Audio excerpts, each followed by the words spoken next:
Plumber હા આપણે fitting ચાલુ કરી દીધું. આપણે આ બધા ફિટિંગ કરવાનું તૈયારી છે.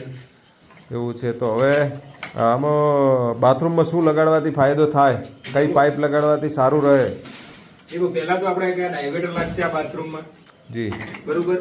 એમાં ડાયવેટરમાં એક હેન્ડલ બાજુ કંટ્રોલ થાય. તમને ફિટિંગ કર્યા પછી બીજો પછી આવશે આ single level mixer, basing mixer. Basing જે હાથ ધોવાનું બેઝિંગ આવે ને એના ઉપર લાગે આ બેઝિંગ મિક્સર. ગરમ ઠંડા માટે. અને આ છે મેટ્રોપોલ ફ્રેશ વાલ જે ટોપ ઉપર લાગે સંડાસ ટોપ ઉપર હીરો છે પ્લસ વાળો. બરોબર. મેટ્રોપોલ. એ બીજું આપણે ઓલ ફિટિંગ CPVC છે.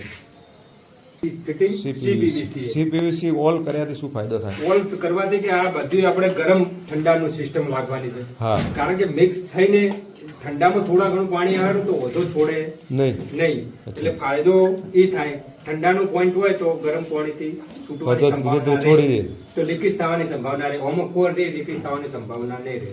ઓકે સરસ. તો હવે અમારા તમારે ફિટિંગ કરાવવાનું હોય ને બાથરૂમમાં તો ડાયવેટર જરૂર લગાવવું ને લગાવવું બાથરૂમમાં. બીજું તમારે મેટ્રોપોલ લગાવવું યા ના લગાવવું તમારી મરજી. બેઝિંગ મિક્સર લગાવવું ના લગાવવું તમારી મરજી, પણ ડાયવેટર લગાવવું. આપણે પ્લમ્બરભાઈ પાસેથી થોડી જાણકારી લીધી. તો વિડીયો તમને કેવો લાગ્યો? અમારો વિડીયો તમને સારો લાગ્યો, અમારી જાણકારી સારી લાગે તો અમારા વિડીયોને શેર કરજો, સબસ્ક્રાઈબ કરજો અને ફેસબુકમાં અમારો પેજ છે તો એને ફોલો કરવાનું ના ભૂલતા.